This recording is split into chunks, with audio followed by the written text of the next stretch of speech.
Welcome back to the Dersh Show. I hope you like my sweatshirt. My wife got it for me last night. We went to an off-Broadway show called The Old Man and the Pool. It was hysterical. It was really great. And they had shirts saying The Old Man, so my wife couldn't resist. So I'm probably the only old man that has a shirt saying The Old Man with a hoodie. So I'm an old man with a hoodie. And the show was great. And thank you to my wife for recognizing that. She's 12 years younger than me. And so she, can take advantage of that and call me an old man. She's a young woman. In any event, today I want to talk about Elon Musk. As you probably know, the producer of the show is my son, Elon. And he was named Elon before Elon Musk was named. But we know and love the name. And the question is, what will be the effect of Elon Musk finally, if it's true, buying Twitter? Elon may be the richest man in the world. We don't know what his wealth really consists of, because a lot of it is obviously in stock, which could go up or down. But he's certainly one of the wealthiest men on the face of the earth. And now he's going to buy Twitter, which is an enormously influential media platform. Until recently, Twitter moderated. You know what moderated means? Moderated is a euphemism for censored. It censored things it didn't like. It not only censored, pornography and state secrets and defamation and other kinds of things that are probably not protected by the First Amendment, but it also censored things that are clearly not only protected by the First Amendment, but within the core of the First Amendment. Lies. First Amendment doesn't distinguish between truth and lies. And who determines who's telling the truth and who's lying anyway? And hate speech. Hate speech is the essence of the First Amendment. If it were love speech, nobody would try to ban it. The First Amendment is designed to protect things that everybody wants to ban. And people just don't seem to understand that. Free speech for me, but not for thee. I've mentioned this before when I taught a class. Everybody supported the First Amendment except when it came to A, B, C, D, pornography, racial slurs, Holocaust denial. Everybody has an exception. And the exception, of course, eats up the First Amendment. But now we have a concerted effort by activist organizations on the left to threaten Elon Musk with boycotts unless he engages in a regime of censorship. Let me read you from a letter written by organizations, including the NAACP, the Center for American Progress, GLAAD, Global Project Against Hate and Extremism. And here's the veiled threat. We, the undersigned organizations, call on you to notify Musk and publicly commit that you, these are the advertisers, the major advertisers, will cease all advertising on Twitter globally if he follows through on his plans to undermine brand safety. I don't know what that means, brand safety, and community standards. That's exactly what the First Amendment is designed to protect against, community standards. It's supposed to protect against things that the community hates and violates their standards, including gutting content modification. The letter means basically that Musk must not roll back the procedures that Twitter has on the books now, and he has to commit himself to enforcing these rules. In other words, Twitter advertisers have been asked to boycott Twitter unless it continues to censor. When I was growing up, there was a debate over censorship. But the interesting thing, it was the hard right, McCarthyites, who said we have to censor. We can't allow communists to speak. We can't allow communists to be on television. We have to cancel them. We have to censor them. That was the right. And it was the left that said, no, free speech, the marketplace of ideas. And now it seems to have shifted completely. And the hard left is terrified of free speech. They're terrified of Elon Musk. They're terrified of the marketplace of ideas. I wish they would go back and read what Thomas Jefferson wrote about this. I can actually show it to you, because this is the original letter that Jefferson wrote. I have the original. This is the only copy in the world. It includes the address, the frank mark, and it includes the relevant paragraph that I will read to you. What happened is a minister got up and said that free speech should be censored if it advocates things that are wrong. And Jefferson argued with him about that. And here's his final paragraph, and this is key. But we have nothing to fear from the demoralizing reasoning of some, that is, the people who would be on Twitter and who they want to censor. We have nothing to fear from the demoralizing reasoning of some if others are left free to demonstrate their errors. Marketplace of ideas, if both sides get presented, and that's what Elon Musk wants to do. And especially when the law stands ready to punish the first criminal act produced by false reasoning. And then the key sentence, these are safer correctives than the conscience of a judge who would be making the censorship. I can imagine that Jefferson would be even more worried if it wasn't done by a judge, but by an invisible, non-transparent, non-accountable CEO of a company who was accountable only to the stockholders who were interested in nothing but profits. And to leave that to Elon Musk or to Zuckerberg or to the head of other corporations or to Facebook has set up a censorship committee, and Elon Musk is considering a commission to evaluate what to censor. That's not what Jefferson wanted. In fact, this letter, when I bought the letter, I wrote a whole book about the letter, a whole book about this one-page letter called Finding Jefferson. If you want to get the book, it has a wonderful endorsement by President William Jefferson Clinton. It has a wonderful endorsement by David McCullough, the great biographer who just recently died, and by Ken Burns, the director of so many films, including the most recent one about the Holocaust, and Doris Kearns Goodwin, the biographer of Abraham Lincoln and Lyndon Johnson and Franklin Delano Roosevelt and others. And in it, I talk about the letter, and I actually argue with Jefferson about the letter because there are points of it which I disagree with. And the subtitle is A Lost Letter, A Remarkable Discovery, and the First Amendment in an Age of Terrorism. It'll be interesting how I got a hold of this letter. My son and I just had lunch, and we were walking around in New York, and I said, let's go to my favorite bookstore, the Argosy Bookshop, one of the last remaining really old bookshops. And they have a fifth floor upstairs where they have autographs. And so I went upstairs and I spoke to the owner and I said, do you have any Brooklyn Dodger autographs? I'm looking for one of Carl Furillo. I don't have him. No, we don't have any Dodger autographs. I said, do you have anything by any chance by Adams or Jefferson or Washington? I collect letters. She said, just the other day, somebody from Connecticut brought in a letter from Thomas Jefferson. I haven't really focused on it. It's all folded up and in the old envelope. And why don't you read it and tell me what's in it? Wow.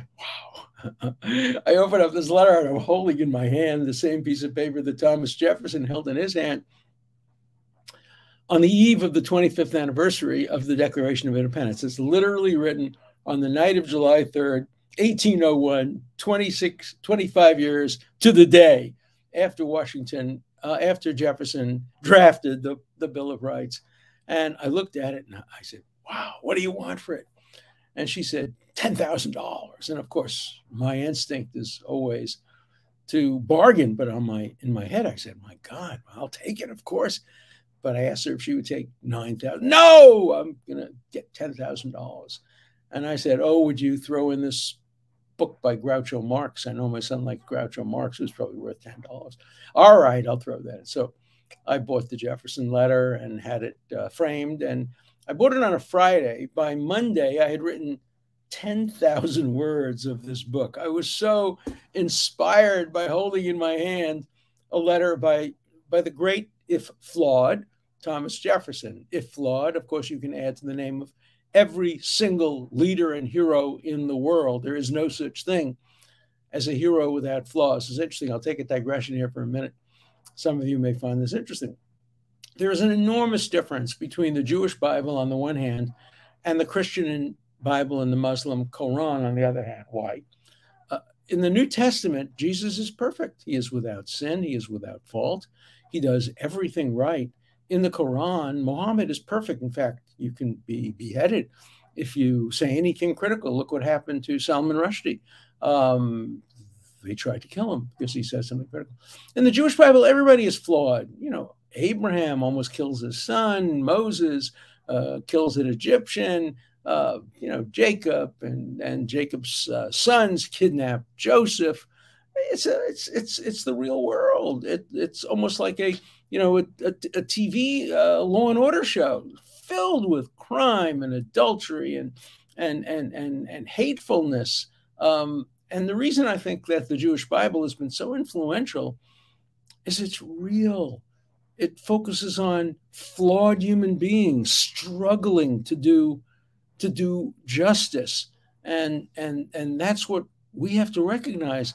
Of course, Jefferson was flawed. Of course, Abraham Lincoln was flawed.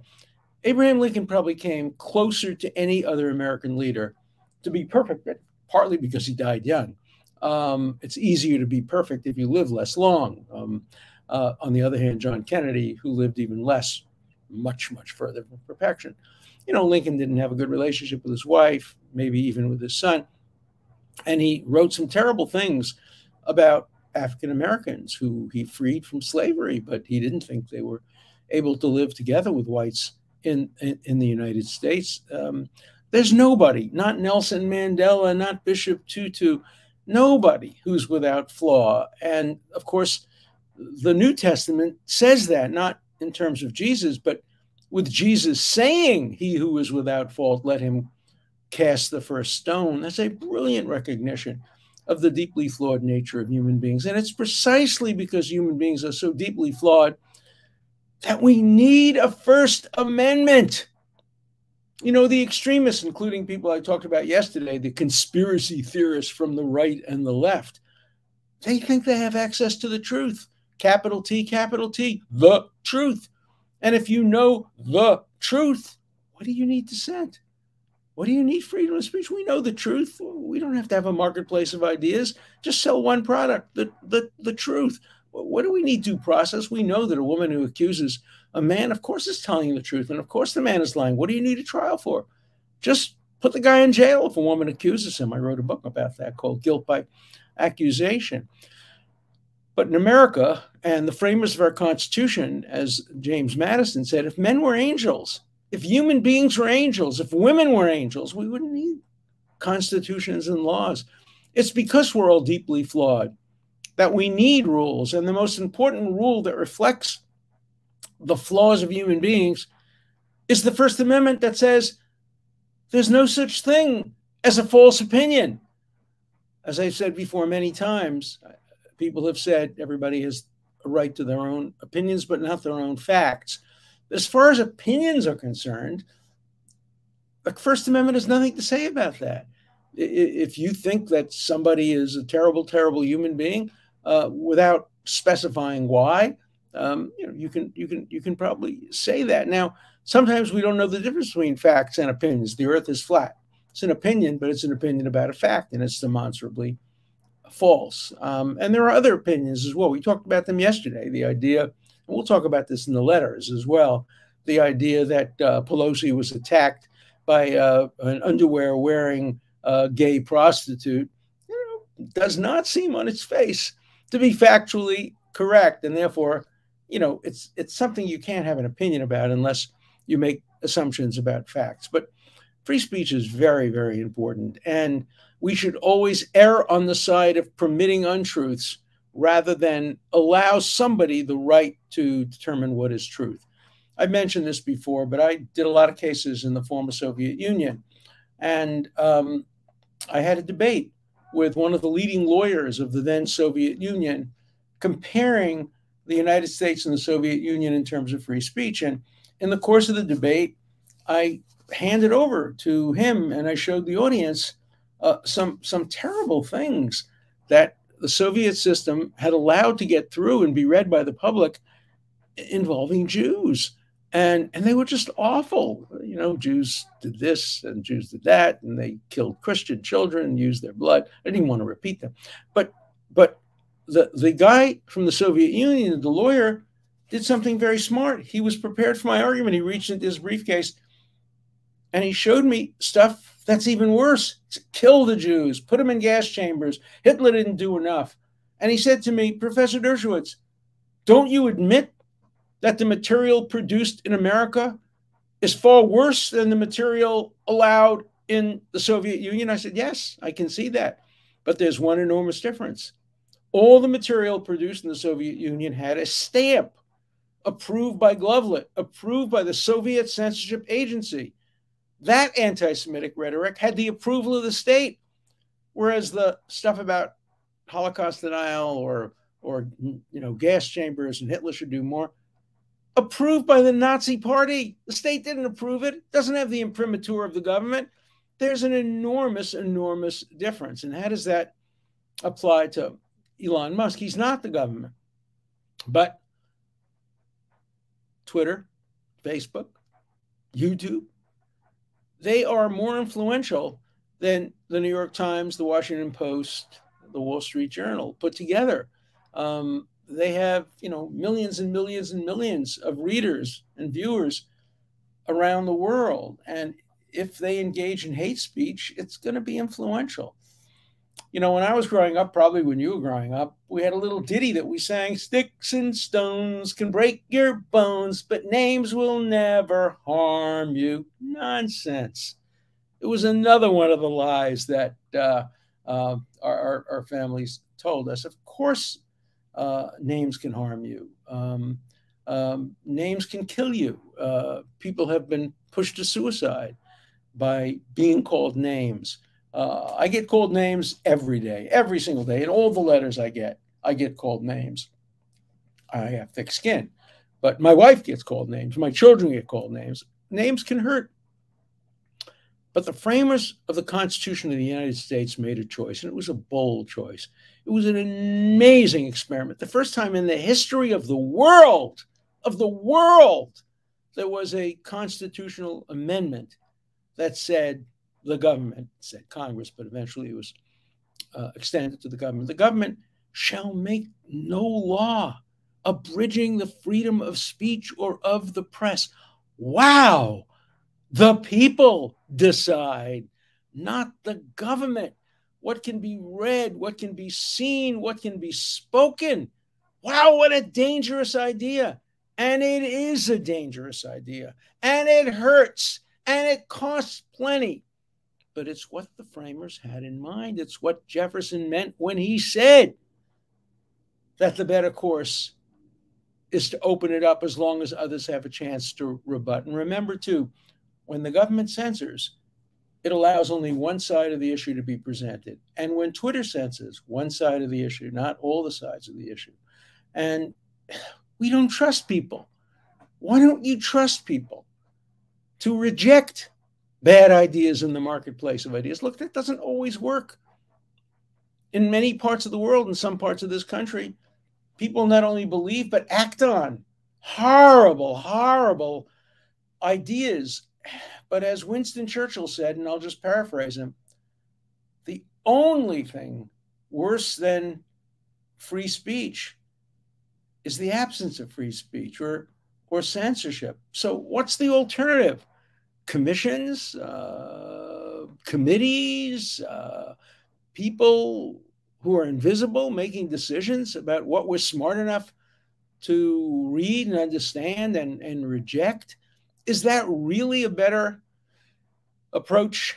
I don't think so. And it's devastating to me as a person who came from the left to see how many people who call themselves progressives and woke are regressives and asleep at the wheel. It was John Stuart Mill who said that if you're asleep at the wheel, you lose all your liberties and all your freedoms. So these are not woke people. These are people asleep at the wheel.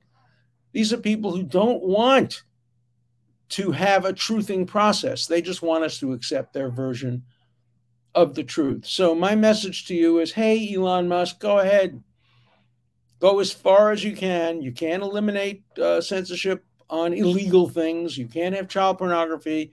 You can't allow advertisements for things that are basically illegal. You can't allow exposure of where our satellites are located or the names of our spies. Okay. But when it comes to opinions, really bad and dangerous opinions, we're smart enough to reject them. Not everybody will reject them. There will be some harm done, but the harm doesn't compare to the enduring harm that will be done to our liberties if we go down the slippery slope towards censorship. So 2.5 cheers for Elon Musk. I'm going to reserve the third cheer to see what he actually does. But I hope that he rejects these demands from the NAACP and other organizations to reinstitute a system of censorship. And I hope he trusts the American people to decide what to reject and what to accept.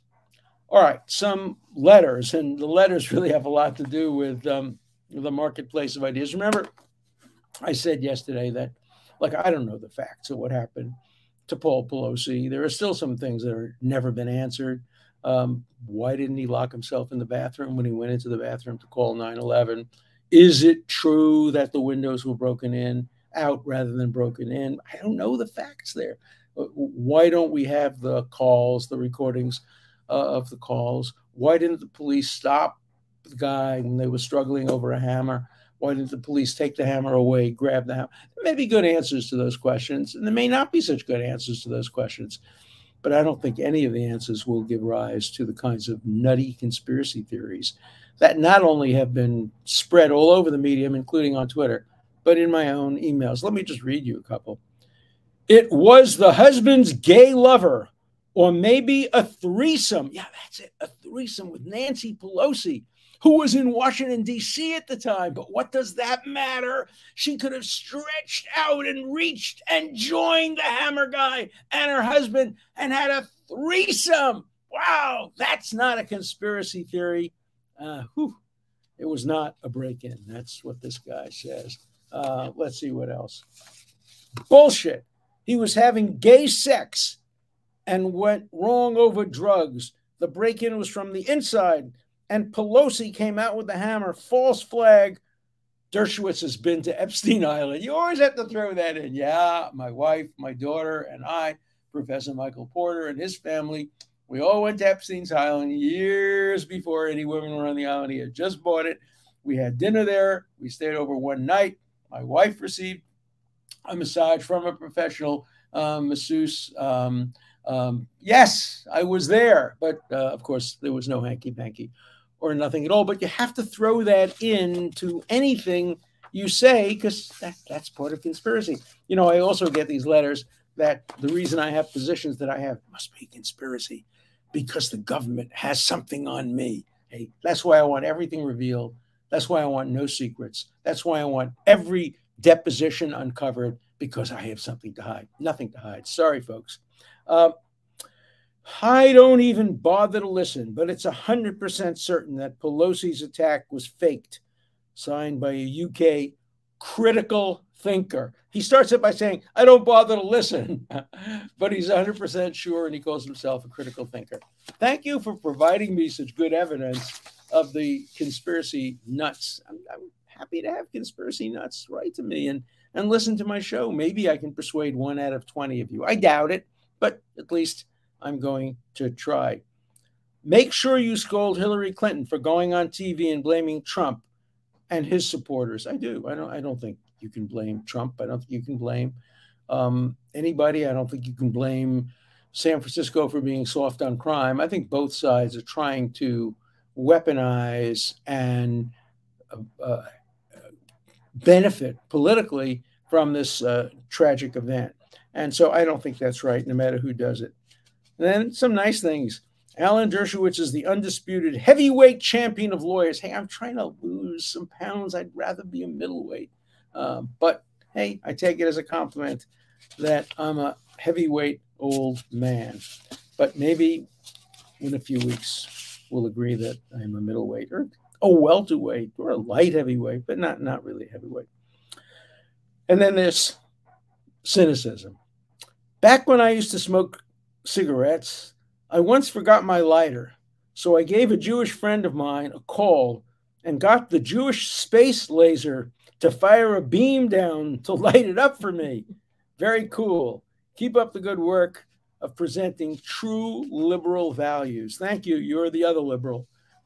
Me, my son Elon, you, my wife, my other son, my daughter.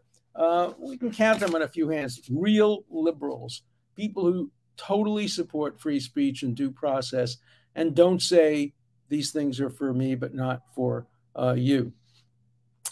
Somebody wrote something nice about how I deal with history and trials. And so they want to know, where can I find the series you write for the great trials in history?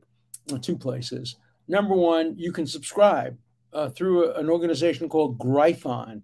And about every month, I do a trial with an introduction. I just finished a trial called The Star-Spangled Scandal about, I think I may have mentioned this, about Francis Scott Key's son, who was a philanderer and was murdered in cold blood by the husband of a woman who he had sex with. That's my most recent one, but I've done them on everything. I've done them on, the Lincoln Assassins, Sacco and Vanzetti case, the Scopes trial. I've done them all, and you can get them from Gryphon. They're not particularly expensive. They're beautifully done. They're leather bound. And if you don't want to do that, I have a book. I have a book on everything, but I have a book called America on Trial, in which I have my view on the, 70 or 80, maybe 100 greatest trials in American history. And I have an analysis of each of the trials. And you can get that on Amazon, America on Trial by me. Okay. I love history, and especially American history. And that is such a cool fact. Francis Scott Key prosecuted Jackson's would-be assassin. Yeah, it's true. For everything goes full circle. Key wrote the Star-Spangled Banner during the Battle of Fort McHenry, during the War of 1812. And Andrew Jackson, before he was president, was a hero of that war. Most notably at New Orleans, about 2 weeks after the war officially ended. They didn't have email then, of course, Juneteenth, the story of that, how African-American slaves were freed by the Emancipation Declaration, but because there were no emails, they didn't know about it. And they tragically remained enslaved until the Union troops told them, by the way, you're free. The president has freed you. And so that day is celebrated as a great day in American history when the shame of enslavement finally ended. Tragically, because of the assassination of Lincoln, a new shame came upon us. It was called Jim Crow. And it was really a continuum from slavery. Now, obviously, it's much worse to be a slave. But Jim Crow, one of the aspects of Jim Crow was that many Black men were falsely accused of minor crimes and put into prisons where they worked as slaves. They were sent to the cotton fields to pick cotton, doing exactly the same thing they did as slaves. And this time, they weren't paid or even given decent meals. The 13th Amendment exempted prisoners, people who were convicted of crimes, and it didn't do enough to say, but they have to be real convictions and real crimes. Otherwise, you're just going to replicate slavery. And so it does come full circle. And like you, I love history.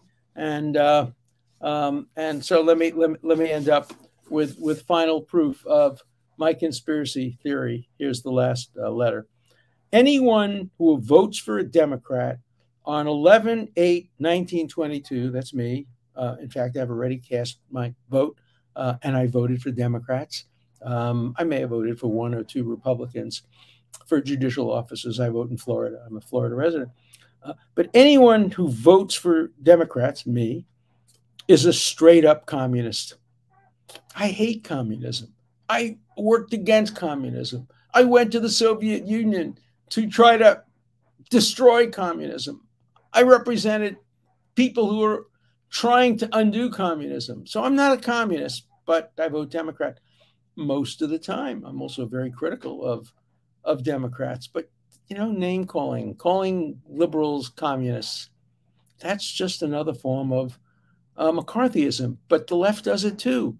They call Republicans racists and white supremacists, and we have to stop that. We have to start bringing together true liberals and true conservatives who believe in basic American values of freedom and tolerance. And so I'll see you next week, and please write to me as much as you can and as critically as you're able to. Take care.